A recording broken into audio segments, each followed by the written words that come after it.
Welcome. My name is Jennifer Sloan, and I'm the president of the Canadian Club of Toronto and your host for today.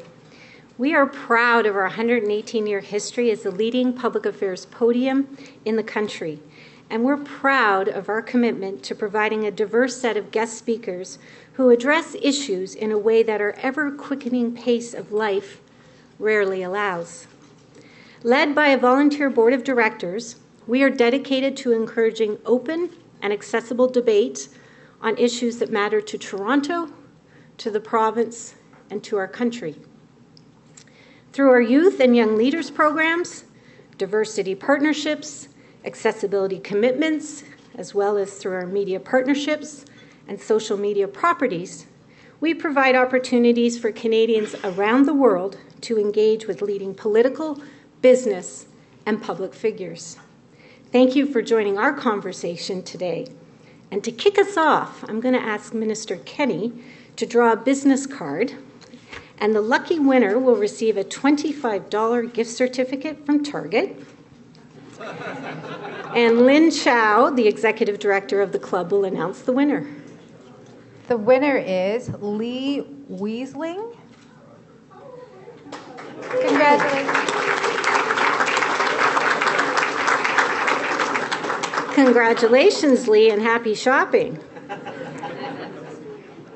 Now, please allow me to introduce your head table. Head table guests, please stand as I recognize you and remain standing until everyone has been introduced. And ladies and gentlemen, please hold your applause till everyone has been welcomed.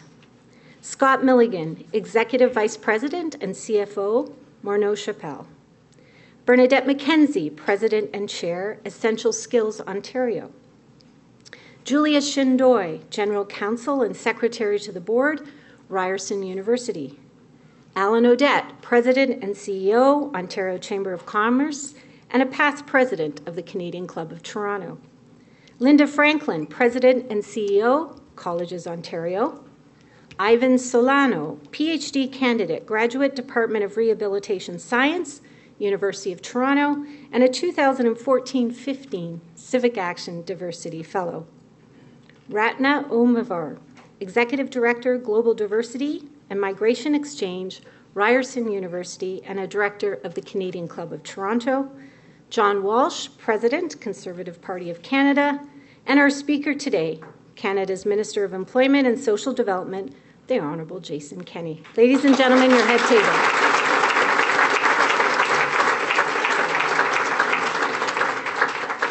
I'd like to express special thanks to today's event sponsor, Morneau Chappelle, represented here by Scott Milligan. Scott, thank you for being with us and for your support.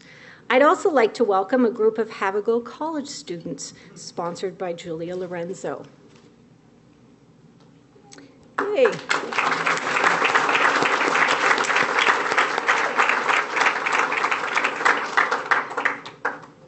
Ladies and gentlemen, on your behalf, I'm pleased to introduce this afternoon's guest speaker. In today's complex and extremely competitive job market, many people find themselves asking, which comes first, the skills or the job? That's a puzzle that today's speaker is working to solve. Whether you're a midlife tradesperson who's been laid off, a professional looking to change careers, or a recent grad, one thing is clear. You need skills to find a job, and you can develop many more skills on the job. The Federal Minister of Employment and Social Development, the Honourable Jason Kenney, calls it the paradox of too many Canadians without jobs in an economy of too many jobs without Canadians. According to the most recent data from Statistics Canada, Canadian businesses reported 235,000 job vacancies in June. That means for every job opening, there were almost 6 unemployed people.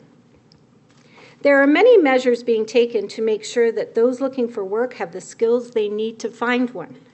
This has been the minister's primary occupation since he took on the Employment and Social Development portfolio in July 2013. His mandate is to ensure that Canadians are well prepared to participate fully in the labor market of the future. He chairs the Cabinet Committee on Operations, is the Regional Minister for Southern Alberta and sits on the Cabinet Committees for Social Affairs and Planning and Priorities. He also holds the distinction of being Canada's longest-serving Minister of Citizenship and Immigration, a title he held from 2008 to 2013. Mr. Kenney is credited with implementing comprehensive reforms to Canada's immigration, refugee, and citizenship programs. Before I relinquish the program, I want to let our live audience know that you can join the conversation via Twitter and Instagram at CDN, or by using that hashtag. The Minister has also graciously agreed to take questions from you after his speech, so think of your questions now.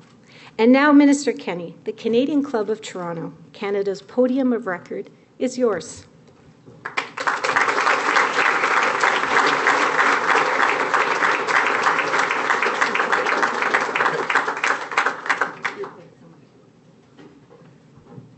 Well, thank you so much. It's wonderful to be back here at this one of the most august podiums and public discourse in Canada for the second time. I was speaking to the Canadian Club a couple of years ago about our immigration reforms. It's especially nice to be here during what someone just referred to as the recess from Parliament. I said I wish it was like recess.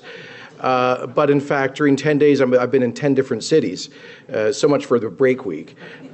So this is Friday. It must be Toronto. I want to thank you all for your interest in what I believe is one of the most important issues our country is facing. That is to say how we can guarantee our future prosperity by making the most of the potential of every Canadian. You know, as I say every day, we have this paradox in Canada of an economy that has too many people without jobs and too many jobs without people. This has created an interesting debate. Virtually every business organization, industry group, and association of employers says that their number one challenge right now is finding enough people to fill the jobs that are available. Of course, this is true in the red-hot labor markets of the West, in Saskatchewan and Alberta. But it's also true, believe it or not, even here in the metropolitan Toronto. It's true in industries you might not expect.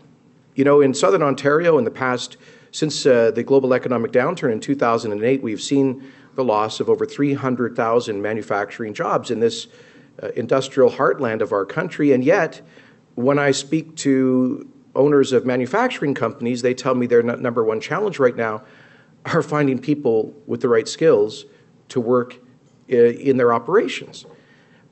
When I speak to the information technology businesses, these cutting-edge, high-value, high-tech companies in the Kitchener-Waterloo corridor, notwithstanding the layoffs at BlackBerry, they tell me that at any given time, employers in that industry, in that region, are short of about 2,000 workers cumulatively. When I talk to the service industry in St. John's, Newfoundland, they complain about the impacts of full employment in the Avalon Peninsula and the difficulty of finding workers, as do the mining companies in Labrador et les sociétés informatiques à Montréal qui produisent les jeux vidéo, qui se plaignent d'une pénurie de main-d'œuvre spécialisée dans leur domaine. C'est un problème que nous voyons dans toutes sortes de secteurs et de toutes les régions du Canada. And on the other hand, we have the academic economists, many private sector bank economists, and much of the labor market research indicating that we are not facing a labor shortage in Canada. Unfortunately, the nuance gets lost in this debate, as it typically does when it hits the media. The truth is that we do not have a general labor shortage in Canada. The aggregate labor market information produced by Statistics Canada is very clear on this point. And as you just said, there are 6 unemployed Canadians for every job being advertised. Indeed, we know that there are unacceptably high pockets of unemployment. Generally, we have done well in our labor market since the global downturn. We have seen the creation of nearly 1.2 million net new jobs since the end of the downturn, the overwhelming majority of which are in high-paying, high-skilled jobs in the private sector. And that's the good news. And the economy, notwithstanding recent turbulence in commodity prices and stock markets, the economy in Canada has been one of the strongest in the developed world, and the future is looking bright. On the cusp of a balanced federal budget, the lowest federal taxes as a share of our economy since the mid-1960s, Forbes and others saying that Canada is the best country in the world in which to start a new business or for new business investment, diversification of our export markets. Just in the last 2 weeks, we've signed the final Canada-Korea trade agreement, the first ever Canadian trade agreement with an Asian country, and, of course, the Canada-Europe trade agreement, which represents virtually tariff-free access to a developed market of 500 million people in 27 countries. We have hundreds of billions of dollars of planned investments in commodities developments all through northern Canada. We have one of the best educated populations in the world. We have an awful lot going for us. But yet, we still face this paradox of too many jobs without people and too many people without jobs. As I say, when you look at particular elements of our population, you see how unacceptable unemployment is. Youth unemployment continues to be about twice the overall average. We have youth unemployment of 13.2%, and in the GTA, it's over 20%. Amongst Aboriginal Canadians, of course, the level of labour force participation is unacceptably low, and in many First Nations communities, unemployment is at stratospheric levels. Amongst new immigrants, unemployment is at 11.2%. It's almost twice as high as the general unemployment rate for newcomers who've been in Canada for less than 5 years. According to the panel on the employment of persons with disabilities, there are some 800,000 Canadians with disabilities who would like to work but aren't, and that's probably because they're not being given the necessary accommodation. And perhaps a little bit of training or accommodation on the part of employers could help those people to benefit from gainful employment. So how do we address this paradox then, especially when, as I mentioned, every business organization tells me that they are desperate for workers, and increasingly employers say they need to fill that need through access to temporary foreign workers. Now, of course, we are an open country. In fact, one of the ways that we address the shrinking of our domestic labor force and the aging of our population is through immigration. You know, Canada has been maintaining the developed world's highest levels of immigration over the past several years. In fact, since the government of which I'm a member came to office in 2006, we have admitted well over 2 million new permanent residents, and, by the way, sworn in 1.5 million new Canadian citizens. So just put that in perspective. We have added to the Canadian population the equivalent of the populations of Saskatchewan and Manitoba combined, and then some, admitting about 260,000 new permanent residents. I stress that because there's a bit of an urban legend out there, if you can refer to columns in the Toronto Star as being urban legends, suggesting that the government has somehow replaced permanent immigrants with temporary foreign workers. It's complete nonsense. If you doubt me, go to the statistics page of Immigration Canada. So 260,000 permanent residents a year, admitting the equivalent of about 0.8% of our population per year through immigration, which is tied with New Zealand for the highest per capita level of amongst the larger developed economies of the world. So that, however, doesn't come close to addressing the demographic changes, which are only going to deepen the challenges in our labor market. According to a study done by the C.D. Howe Institute 4 years ago, for us to maintain the current average age in our population through immigration would require quadrupling immigration levels from over 250,000 a year to over 1 million a year, from 0.8% of population to 4% of population. Now, we are an open, welcoming country. That's part of our history. That is who we are. That's in the DNA of our political culture. We want to keep it that way. But there are also practical limits to our capacity to integrate and welcome newcomers, to ensure that they have not just employment, but housing, healthcare, and infrastructure. And that's why about 80% of Canadians consistently say in public opinion research that they think immigration levels are too high or high enough and should not be increased. Only about 1 out of every 10 Canadians says we should increase immigration levels at all. And apart from the kind of night watchman state libertarian crowd, I don't think there's public support for 1 million permanent residents per year, with apologies to Andrew Coyne. So we have to be realistic about this. You could increase immigration levels significantly, my point is, and you still wouldn't substantially bend the arc of demography with the aging of our population and the shrinking of our domestic workforce.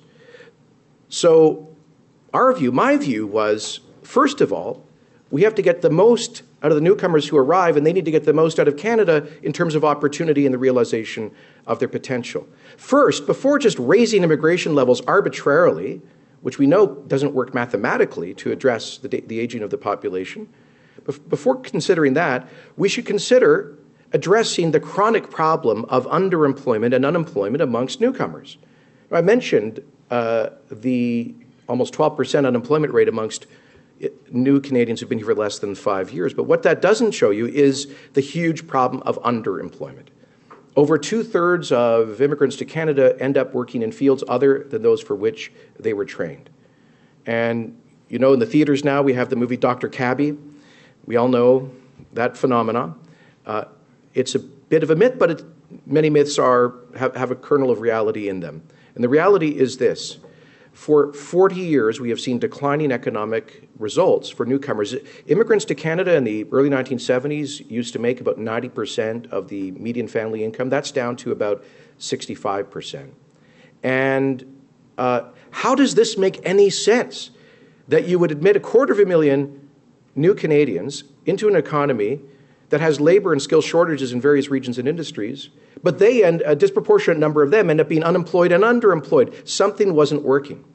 And that's why we launched on a campaign of fundamental immigration reform, to move from a slow, passive, supply-driven immigration system with declining economic and labor market outcomes to a fast, flexible, demand-driven immigration system that will do a radically better job of selecting people not just based on a notion of human capital, but people with the precise set of kind of human capital that is relevant to fill particular positions that are in demand in our economy.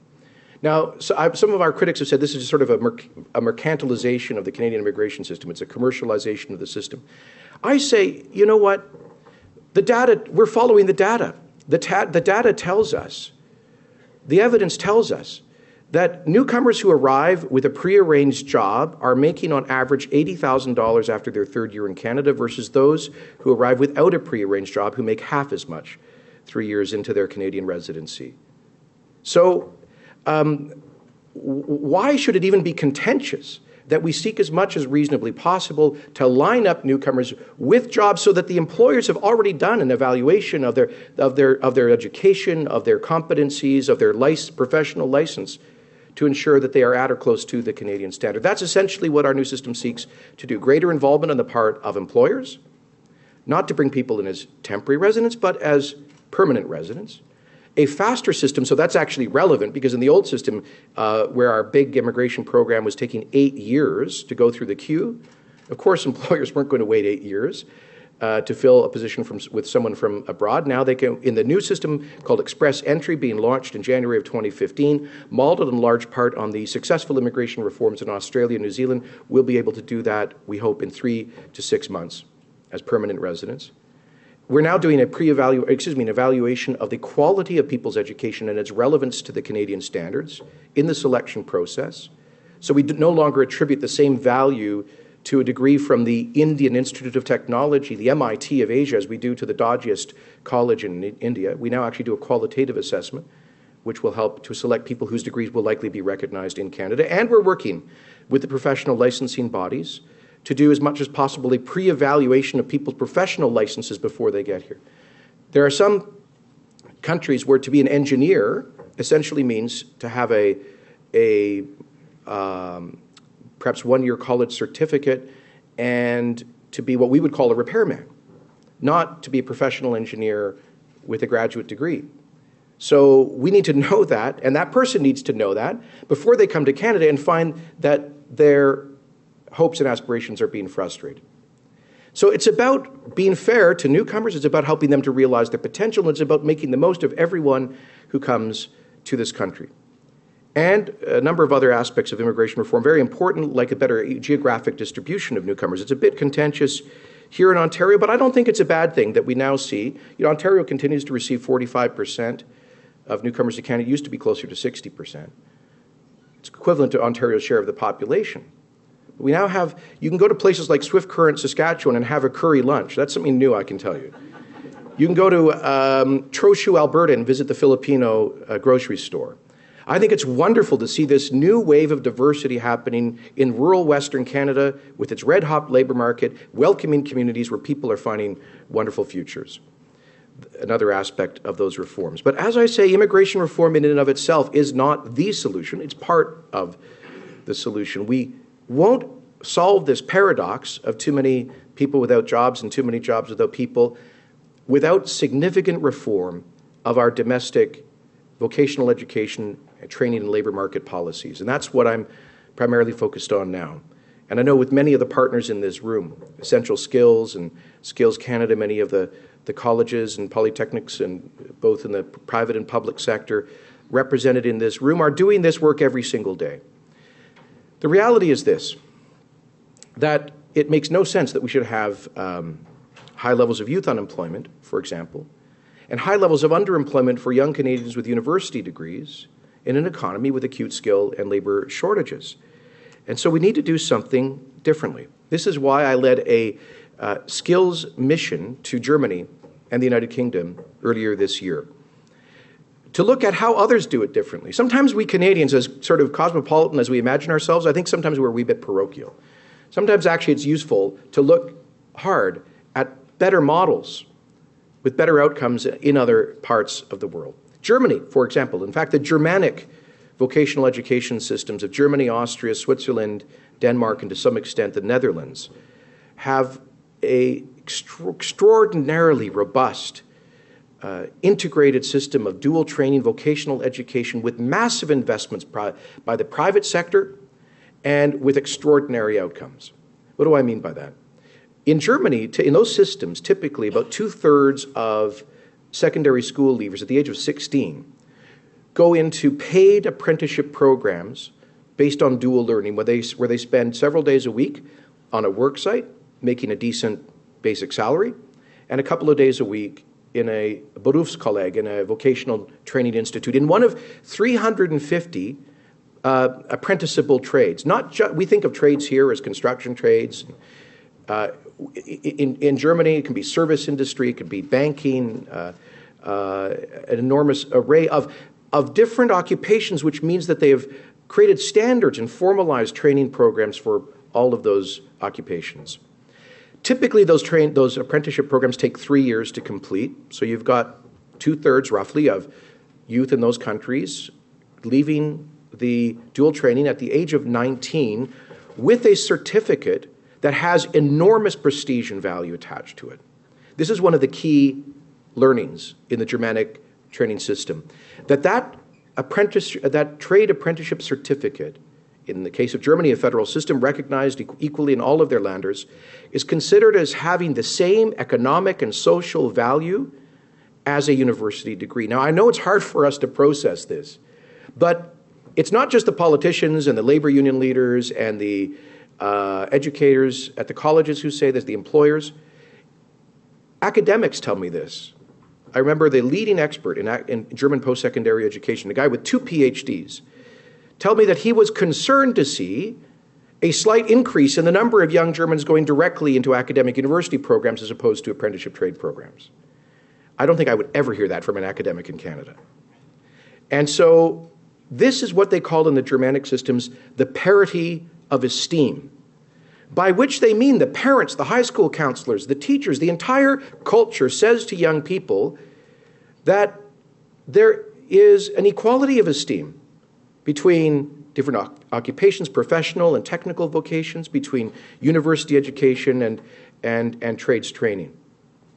This is something, we can't replicate the Germanic system here for all sorts of reasons, but we can certainly learn from some of the lessons, and that's surely something we can aspire to do, to have high school counselors and teachers indicate to young people that they can realize their potential with dignity and esteem, and make wonderful futures for themselves, their families, and their communities in many different ways of education and vocation. Now, by the way, let me rebut one of the misconceptions about the Germanic system. It's often said that it's rigid streaming that's brutally unfair to young people, and kids are shunted into these apprenticeship programs and their cul-de-sacs, their dead ends. This is complete rubbish.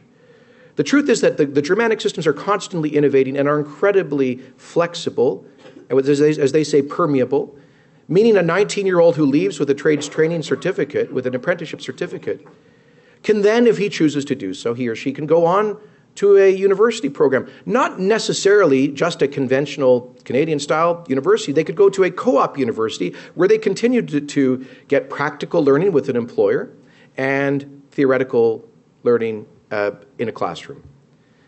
If you go and visit the executive suite of Siemens, the world's largest engineering company, virtually everyone in that room, in that suite, will have started wearing overalls in a trades training program as an apprentice on a shop floor in their system. And eventually ended up getting a professional degree, perhaps in finance or engineering. So there is enormous permeability in this system. And here's the magic. It's the outcome. 95% of those 19-year-olds who leave with that certificate end up working in the field for which they were trained, very typically for the employer who hired them as apprentices. And this is in part because the employers in those European systems have a deep sense of responsibility for the future. They think about the long term and they invest in it. One of the things that I find most frustrating as Canada's jobs minister is to see the data which indicates that Canadian governments invest more in skills development and job training than virtually any other OECD country, and yet the private sector in our country spends less than the private sector in virtually any other developed country on skills development. In fact, the Conference Board study a couple of years ago indicated that not only are we behind the curve relative to our competitor countries, but we're falling further behind that in real inflation-adjusted terms. Private sector investments in skills development have declined by 40% from 1990 to 2010. That is unacceptable. Now, to give our businesses their due, many, of course, do invest very significantly in training. A lot of them say that this data doesn't pick up all of their investments. A lot of the construction companies, for example, contribute indirectly through their collective bargaining agreements to union training shops. And all of that is great. But still, it is a fraction of what they invest in the Germanic systems. In Germany alone, 38 billion euros, the equivalent of over 50 billion Canadian dollars, invested every year in apprenticeship programs alone. There is an absolute expectation that if you have the capacity, if you're a medium or larger size employer, you will have a significant number of paid apprentices learning in your shop. And I said to them, you know, the Canadian employers tell me that they don't invest in apprenticeship programs or more in training because they're concerned about the problem of poaching. Ils s'inquiètent que s'ils investissent dans la formation d'un jeune employé, qu'ils perdront à notre compagnie à la fin et ils perdront leurs investissements. But in Germany, they said, look, we don't even think about that. We realize we're all contributing to the overall health and quality of our labor market. So this is the other key learning, I think, that we must find a way to apply in Canada, which is to incentivize businesses to invest more in their own labor market. And let me be blunt with you. This is one of the reasons that our government recently made reforms, controversial reforms, to the temporary foreign worker program. Because we don't want it to become easier for an employer to hire a labor recruiter abroad to bring someone in on a temporary visa to fill a particular spot, as opposed to making the investments in training. But there are many other ways in which we are trying to encourage businesses in this respect and encourage young Canadians to make these choices. Later this year, my department will be launching our new career choice tool, which will be an interactive, downloadable app. Hopefully, I don't know how this is going to work, designed by an Ottawa bureaucracy to be useful for 16-year-olds, but we're going to give it a crack. How could this possibly go wrong?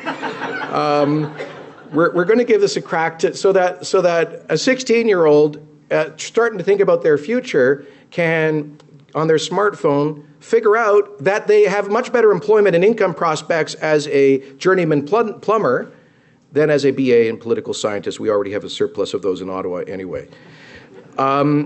So we're going to be launching that. We're launching the new Canada Job Bank 2.0, working with the provinces. So to have a comprehensive, dynamic job matching service online. So when employers apply for temporary foreign workers, for example, their availability of those positions will automatically go online. When people are applying for EI, their availability, not their private information, but their availability and their work level will go online. So hopefully we no longer have fish processing plants in Atlantic Canada bringing in people from Thailand to do jobs while folks are on unemployment insurance in the same communities who are fish processing plant workers. Hopefully we can nudge both the employees and the employers together using technology. It's also part of our employment insurance reforms. But we've also massively incentivized programs like apprenticeships, the Apprenticeship Incentive Grant, $2,000 for people who enroll in apprenticeship programs, the Apprenticeship Completion Grant, the Employer Tax Credit for hiring apprentices, the support for innovative ways of delivering apprenticeship training, the new Canada Apprenticeship Loan. If you were doing short-term studies like your 10-week block training as an apprentice, you didn't get any access to student financing. And now, in the last budget, I think our most important announcement was the new Canada Apprenticeship Loan. If you're doing short-term periods of studies, like your block training, you can now get financing to help with the opportunity cost of leaving the work site. By the way, I have to say, parenthetically, that the employers, that's not a problem in Europe. They don't have to go off their salary cold turkey to do their block training because the training is integrated. But these are all things we've done, and these have helped to result in a doubling of apprenticeship enrollments in Canada, which is important. More must be done. I know we have representatives here from the Ontario College of Trades. While it's not the federal responsibility, I have encouraged my provincial counterparts and in turn the regulatory bodies of trades to review and wherever possible reduce journey person apprenticeship ratios to open up more opportunities for young people. And apprenticeship harmonization. I'm working with the provinces on ensuring that if someone starts an apprenticeship program in Manitoba, they can move to Ontario without losing their hours or their credits or towards getting their ticket. And of course, we've launched the Canada Job Grant, which is designed to offset an employer investment in training, to reduce the risk for employers in training a young person. But we need the provinces as well to do more. They have most of the levers in this area. I commend the province of British Columbia for their initiative of so-called re-engineering education, where they are now getting better labor market information on outcomes from different post-secondary programs. And they say explicitly that the public dollars will start to follow increasingly the employment outcomes. What does that mean? If the power engineering program at the British Columbia Institute of Technology sees that 99% of its employees are working as power engineers, making very good incomes, within months of their certificate, but perhaps that program should get a little bit more support, as opposed to some programs where only 10% of graduates are getting employed in the field for which they were trained. So much more must be done, particularly focusing on Aboriginal Canadians, persons with disabilities. We're also retooling our enormous $3 billion annual federal investments in skills development through the labour market development agreements with the provinces. That's the EI-funded training to make it more employer-led and more results-oriented, faster interventions with unemployed workers. I could go on, but I have to wrap up. You understand there is a huge amount of work for us to do as a country. And I'll close by saying we need this is not, by the way, a partisan or an ideological or even a regional issue. For example, on the job grant, we had a bit of a bun fight at the beginning between the typical federal-provincial relations, but we sat down and we hammered it out. I want to thank Alan Odette from the Ontario Chamber for constructive role played in that. And Prime Minister Harper and I were at a trades college in Winnipeg last week with the NDP Premier of Manitoba presenting the very first job grant presented to a Canadian company. This is not about, actually, politics and partisanship. This is about, frankly, common sense. This is about all of us working together, the federal and provincial governments, teachers, parents, high school counselors, colleges and universities, unions and private sector employers, all of us realizing that we, as a country, have these remarkable blessings and opportunities, but we will not fully seize them unless we get this right. We're doing our part, our best on immigration to realize the potential of all of our new Canadians. Let's do the same for all Canadians, all young Canadians, all Aboriginal Canadians, all underemployed Canadians. Let's do what we can to ensure that they have bright futures and enjoy this country's remarkable prosperity as well. Thank you very much.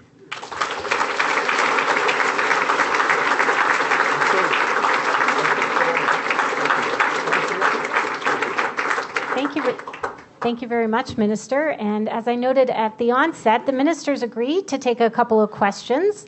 So we have roving mics out there. Just ask you to please introduce yourself, and we just ask you to please pose a question, short on the preamble, please. Thanks.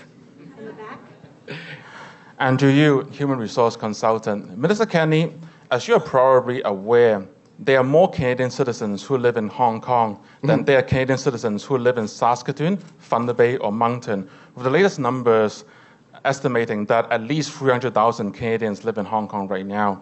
Recently, a considerable number of them have been contemplating return to Canada. What measures does the federal government intend to have in place to ensure that the return of these Canadians will proceed as smoothly as possible for these Canadians and the communities that they return to? That's a very good question, and indeed I've been to Hong Kong many times to meet, precisely to meet with a large Canadian community there in my capacity as Minister for Multiculturalism. And first of all, we hope that they don't feel compelled to leave because of political instability, and that is why we continue to encourage restraint and nonviolence on the part of both protesters and government authorities in Hong Kong. It's also why Canada has called on the People's Republic of China to respect the undertakings that it made in the transfer agreement and that are enshrined in the basic law to respect the commitment to universal suffrage in the Hong Kong Legislative Council. And so we hope that those commitments are kept and that cooler heads prevail so that Canadians and others can live peaceably in Hong Kong. Of course, should some people decide to return, they're always welcome to. They are Canadian citizens. I think you know the process. They have to reestablish their residency. I'll tell you the truth. When I was in Hong Kong a couple of times, I was trying to encourage the Canadian community groups.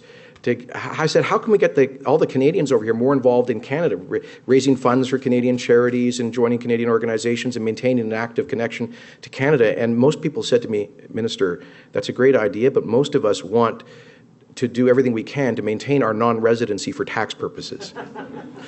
I should have, it was one of those moments where I realized I should have understood that at the beginning. And so these are people who have often, for fiscal reasons, maintained, shall we say, an attenuated connection to Canada. If they come back, they're welcome. But, you know, and I think it's no secret that there are a lot of residences belonging to people in Hong Kong and China that they own in Canada. So I don't think this is a potential crisis. I think this is, I don't anticipate a huge and sudden migration. But certainly, I think those communities that have large Hong Kong-based populations, like Richmond, British Columbia, for example, are going to have to keep an eye on this in terms of municipal services. We have a question over here. My name's Frank Gerenzer. I'm with Trios College. I've met you at our annual convention in Ottawa for the Career Colleges Ontario and National Association of Career Colleges. We are applauding what you're doing with the Canada Job Grant. It's a fantastic thing. It's exactly what we need, and it's right across the entire country. Of course, it's being interpreted differently in every single province and territory as we go. Our sector serves people that are older. Average age is typically about 30, okay? And it's a whole range right through to the 60s that are onto it. What role do you see of career colleges working with the government on the Canada Job Grant to help employers fill the skills demands that they need? Very good. By the way, if 30-year-olds are older, I'm feeling a lot older right now than I did before. Look, we are working with we wanted to, in order to get the provinces to participate, we had to give them obviously some flexibility in how they deliver the program. But But I'm very clear with my provincial counterparts. We expect them to deliver the program as it is conceived, which is an employer-led program that ensures there's some employer skin in the game. I honestly think the only major problem we're going to have with it is that it will be oversubscribed. We've already have a couple of provinces that opened applications that have fully subscribed the first year allotment for the job grant. It grows by 25% a year between now and 2017, when it will be fully implemented with a federal contribution of $340 million. And so, look, these are very early days. I would say give the provinces a chance to get their machinery in place, to promote the program. We're very keen on that, that employers are aware of it. We want as much as possible to focus on SMEs because they've got less capacity to invest in training. And so, you know, as I say, we're going to work very closely with them. I'm meeting with the Federal Forum of Labour Market Ministers here in Toronto next month to discuss this. And by the way, when I talked about the need for partnership on this big challenge of reforming our training system in Canada, do you know that the Forum of Labour Market Ministers, I and my provincial counterparts, had not met for nearly 5 years when I came into this position, which is ridiculous. This is an area of urgency that requires enormous federal-provincial collaboration. Thankfully, we've met twice, and we're going to keep up a pace of meeting every 6 months to check on progress on things like implementation of the job grant, involving employers more in the training system broadly, apprenticeship harmonization, removing existing barriers to labor mobility across the country, foreign credential recognition, et cetera. We have just 2 more questions. They're both over here on the right side of the room. Hi, thank you for being here. I actually work at the Ontario Chamber of Commerce with Alan. And as you know, we are one of the organizations that came out first with the paper on the express entry system. And when we were interviewing and talking to our membership, only 6% of employers actually know that it's coming down the pipeline. Yeah. And in Australia, their program faced a lot of challenges because they didn't have employer uptake. So I was wondering, there was a large advertisement campaign for the Canada Job Grant even before it was negotiated with the provinces. So I was wondering what is going to be done to make sure that employers know that express entry is coming. I was just talking to my colleague Chris Alexander, Minister of Immigration, about precisely this, and there are plans for a significant promotion campaign. I mean, every federal department has a budget for communications, and CIC, Immigration Canada, will be focusing on making people aware of the express entry system. For those who are not, this is the new meta reform of the economic immigration system, the new kind of demand-driven, faster-moving process for selecting. I'll take this opportunity actually to advertise it here. For those of you, there are some immigration practitioners who kind of understand the concept. There'll be more details coming out in November. But essentially, this is a system that will invite people interested in immigrating to Canada from around the world to, quotes, express their interest through a preliminary application where we do an initial assessment of their human capital. And if they meet our basic criteria in terms of things like language proficiency, education being pertinent to Canada, their age, tilting towards younger immigrants, for example. If they meet those basic criteria, they would then be invited to make an application to go into the pool. And then employers, and by the way, I have to govern expectations here. The full employer link into the system won't be completely up and running on January the 1st. It's going to take a few months into probably the second quarter of 2015 for the job bank to be fully interoperable with the expression of interest pool. So basically, employers will be able to go into that pool, query for people who have the skills that they need, and then make a connection to them prospectively and offer them a job, and then nominate them for permanent residency. And of course, the provincial nominee programs, we hope, will also be kind of folded into that. I shouldn't say folded, but will become part of that. They'll be able to access the pool as well. So you're quite right. There were some startup challenges with this in Australia, but the New Zealand system has worked well. They've worked through the bugs in Australia. We have the advantage of learning from their experience. So there will be a promotions budget. Most importantly, we need groups like you, the Ontario Chamber, the local chambers, boards of trade, to work with especially their SMEs, those employers who do not have HR departments, they don't have immigration lawyers on speed dial, they don't understand the system, they just know they need someone. And in the past, they've learned that the way they fill that need from abroad is the temporary foreign worker program. Somebody, in addition to the government's got to help those small businesses that don't have the capacity to walk them through how to access workers in the system. Sure. Thank you. My name is Deepak Dev, and I'm just here as a private member. I was curious, could you comment perhaps on how initiating and improving some of the free trade agreements with countries or regions around the world that this government in particular has undertaken? Labor mobility isn't often a big part of these agreements. I moved here from the UK, and so, as you know, with the EU, we have a very different system. I was just curious if perhaps you could comment on how building labor mobility to some extent into these agreements might make a dent in, as you described it, the demographic arc. Thank you. You're absolutely right. All of these trade agreements involve some commitments with respect to labor mobility, but of course they have to be limited. When we sign a trade agreement with Korea, it doesn't mean that every Korean automatically gets to come and work whenever they want for whatever reason in Canada. It does mean that we guarantee mobility for particularly intercompany transferees, for people who have specialized skills to come and work for, in the case of Korea, Samsung or other Korean employers here. In the case of Canada-Europe, again, there are some aspirational commitments on labor mobility. I think the best way we can make that a reality is through agreements that lead to mutual recognition of credentials for professionals. Because this is something that Quebec has signed with France, in particular, trying to get their professional bodies to work out mutual recognition with French professional licensing bodies. So there's some practical things we can and will be doing on that front. Long story short, I think the trade agreements bode well for labor mobility, but it will always be governed by our fair and generous immigration rules. It's never going to be a complete free-for-all, so to speak. Thank you, Minister. We'll ask Alan Odette to thank the Minister. Thank you, sir.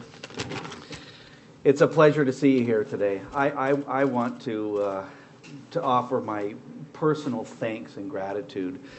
I often refer to this minister as the Energizer Bunny, and for those of you who know him, you'll understand what I mean. Olivia Chow says I'm the Energizer Bunny going in the wrong direction. He could, well, so I'm nonpartisan, but I'll take an opportunity to say I don't think there's ever anything I've ever agreed with Olivia Chow on. So I'm probably not allowed to say that here today. I really want to thank you. I want to thank you for the leadership that you've brought to this and to your immigration file. We've worked very closely with this particular minister.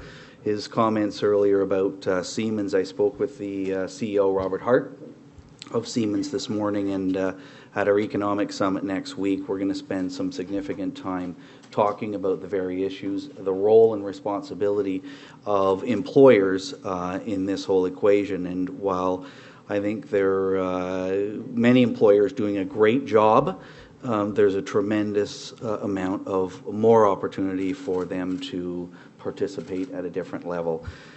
So again, I just want to say thank you for all that you do. You are a great Canadian, and for the time, energy, effort you've spent trying to help shape and drive our future is very much appreciated. Thank you. Cheers. Thank you very much.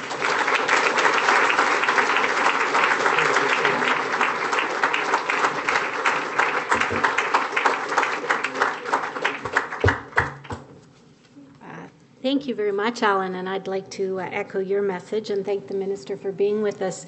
He just apologized for what he thought was running too long. I thought it was very informative, and so we thank you.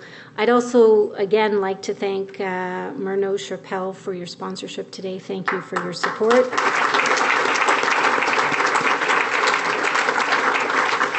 Now, just before we adjourn for lunch, I'd just like to tell you about a couple of our upcoming events. On October 20th, CMHC President Evan Siddell, in conversation with CBA's Terry Campbell, will discuss how CMHC will help house Canadians and what lies ahead for Canada's Authority on Housing. And on October 24th, join Mary Simon, past chair of the National Committee on Inuit Education, as she shares her uniquely Canadian journey with education and how she arrived at an understanding of reconciliation through a 21st century vision of education in Canada's Arctic.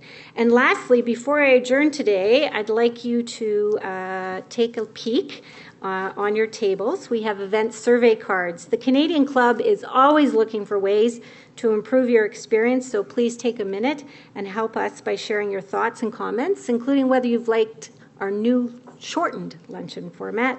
We very much appreciate the feedback. This concludes our program today. Please visit the Canadian Club website to download a webcast and podcast of today's event.